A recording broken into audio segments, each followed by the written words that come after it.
بسم اللہ الرحمن الرحیم۔ حضور غوث پاک رضی اللہ تعالیٰ عنہ آپ کی مختصر جو ہے سیرت پر آج انشاءاللہ گفتگو کریں گے، ہمارے ساتھ رہیے گا۔ حضور غوث پاک رضی اللہ تعالیٰ عنہ آپ وہ عظیم ہستی ہیں کہ آپ کا مبارک نام شیخ عبد القادر جیلانی، آپ رضی اللہ تعالیٰ عنہ بغداد کے ایک قصبہ جیلان میں آپ پیدا ہوئے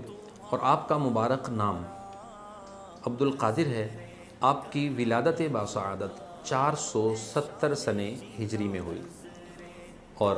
آپ کی والدہ اور والد ان کا ذکر کیا جائے، آپ کے والد محترم ابو صالح جنگی دوست ایک عظیم ولی کامل بھی تھے اور نیک سیرت شخصیت تھے، اور آپ حسنی حسینی سید ہیں، یعنی آپ کے والد کی طرف سے سلسلہ نسب آپ کا حسنی ہے، امام حسن رضی اللہ تعالیٰ عنہ سے ملتا ہے، اور آپ کی والدہ حضرت فاطمہ رضی اللہ تعالیٰ عنہ،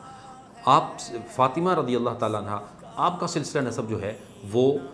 امام حسین رضی اللہ تعالیٰ عنہ سے ملتا ہے، یوں آپ حسنی حسینی سید ہیں۔ یہاں ایک اور بھی چیز عرض کروں کہ امام حسن رضی اللہ تعالیٰ عنہ، امام حسین رضی اللہ تعالیٰ عنہ آپ کی اولاد میں سے یہ حسنی حسینی سید ہیں، تو والدین کریمین سے بھی غوث پاک رضی اللہ تعالیٰ عنہ کو بہت کچھ ملا۔ آج کے اس معاشرے کے اندر آپ لوگوں سے آپ سے یہ میں عرض کرنا چاہتا ہوں کہ غوث پاک رضی اللہ تعالیٰ عنہ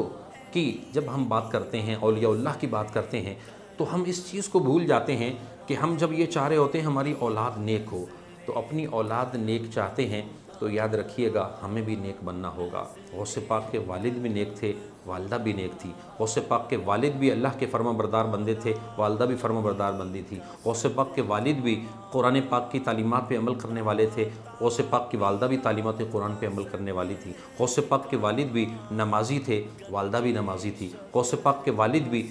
اللہ اور اس کے رسول کے احکام پر عمل کرتے ہوئے اخلاقیات کے اعلیٰ اقدار اور معاملات پر فائز تھے، تو حضور غوث پاک کی والدہ بھی ان اخلاق اقدار اور معاملات پر فائز تھیں۔ اسی وجہ سے حضور سیدنا غوث پاک رضی اللہ تعالیٰ عنہ کے اندر بھی وہ ابتدائی کے سے اسلام کی محبت، اسلام پر عمل، اور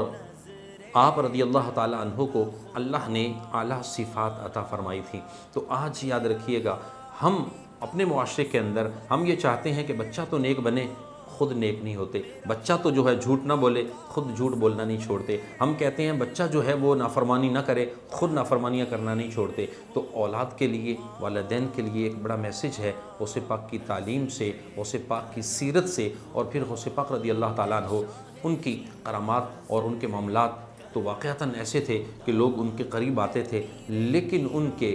علمی اگر ہم کام کی طرف جائیں تو غوث پاک رضی اللہ تعالیٰ عنہ کا علمی شیڈول اتنا اعلیٰ تھا کہ آپ نے بچپن سے جب اپنے شہر کو خیرباد کیا، بغداد معلیٰ میں بغداد میں آ کر آپ نے پڑھنا شروع کیا، علم دین سے اپنے آپ کو، اپنے قلوب کو منور کیا، عالم بعمل بنے، علوم قرآن سیکھے، علوم حدیث سیکھے، 13 معتمد علوم پر آپ کو دسترت حاصل تھی، اور اس کے اندر آپ بہترین انداز میں لوگوں کے فتاویٰ کے جوابات دیتے، تحریری لکھ کر بھی عطا کیا کرتے، اور آپ جو درس قرآن کیا کرتے، درس حدیث کیا کرتے، دنیا بھر سے علماء، صالحین، اولیاء آپ کے در پر آ کر ان علوم دینیہ کو سیکھا کرتے۔ آج بھی تفسیر غوثی جیلانی کے نام سے آپ کی تفاسیر کے جو دروس تھے ان کے چند مجموعے کو جمع کر کے 3 جلدوں میں یہ کتاب مرتب کر کے آج بھی اردو ترجمے کے ساتھ بھی پاکستان میں موجود ہے۔ لیکن اسی کے ساتھ اگر ہم ان پہلوؤں کو دیکھیں، غوث پاک رضی اللہ تعالیٰ عنہ صبح کے وقت کے اندر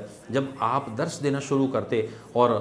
جو طلباء کو پڑھایا کرتے، ظہر تک سلسلہ جاری رکھتا، ظہر سے عصر تک یہ سلسلہ جاری رکھتا، اور پھر اسی طرح عصر سے مغرب تک جو آپ کے موردین متعلقین دنیا بھر سے آتے ان کے سوالات کے جوابات عطا فرماتے، اور پھر جب رات کا پہر آتا تو آپ وضو فرما لیا کرتے، عشاء کی نماز اس وضو سے پڑھتے، پوری رات آپ تلاوت قرآن میں گزار دیتے، نوافل میں گزار دیتے، عبادت الہی میں گزار دیتے، حتیٰ کہ عشاء کے وضو سے فجر ادا کرتے۔ 40 سال تک آپ کا یہ معمول رہا۔ ایسی اسٹرگل لائف میں، ایسا جو ہے علم دین پر عمل کا انداز لائف میں ہم نے کہیں نہ پڑھا ہے نہ سنا ہے۔ اور پھر آپ کو مقام کیا ملا؟ پوچھا گیا آپ کو غوث کیوں کہا گیا اور غوث کے مقام پر کیسے فائز ہوئے؟ تو فرمایا میں لوگوں کو درس دیتا رہا، لوگوں کو دین کی جو ہے تعلیمات سناتا اور دیتا رہا، اور وقت آیا کہ رب کائنات نے مجھے مقام غوثیت پر فائز فرما دیا۔ یہ تو مقام تھا حضور غوث پاک رضی اللہ تعالیٰ عنہ کا، اس کے پیچھے ان کی ایک یہ اسٹرگل تھی، اور پھر حالت یہ ہوئی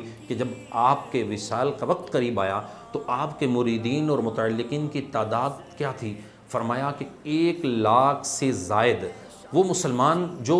اسلام سے دور ہو چکے تھے، بے روی کا شکار تھے، وہ آپ کے مریدین اور متعلقین میں شامل ہو کر کامل ایمان والے مسلمان بن چکے تھے۔ اور فرمایا کہ کئی ہزار غیر مسلموں نے آپ کے ہاتھ پر اسلام قبول کیا، یوں 1,25,000 سے زائد لوگ آپ کے درس و تدریس کے معاملات سے مستفید ہو چکے تھے۔ تو اللہ تبارک و تعالیٰ عز و جل کہ یہ پیارے ولی شیخ عبد القادر جیلانی جو ہے وہ 561 سن ہجری کو اس دنیا سے پردہ فرما جاتے ہیں، لیکن پوری دنیا کے لیے ایک نظام چھوڑ جاتے ہیں۔ آج بھی دنیا بھر کے اندر آپ کے نام کی 11ویں شریف ربیع ثانی کو منائی جاتی ہے۔ وجہ کیا ہے کہ 11 ربیع ثانی آپ کا وصال ہوتا ہے، تو اسی ربیع الاخر ربیع ثانی کی اسی 11ویں کو مسلمانوں نے بڑی تعداد میں حضور غوث پاک کے لیے اصالِ ثواب کو ایک نظام میں شامل کر لیا۔ اور اس اصالِ ثواب کے اندر بھی ہمیں برائے نام ایک 11ویں کا اہتمام نہیں کرنا چاہیے، یہ آپ کی سیرت کے علمی پہلوؤں کو سامنے رکھتے ہوئے اپنی زندگی کو بدلنے کا ایک عہد کرنا چاہیے۔ ہر 11ویں پر،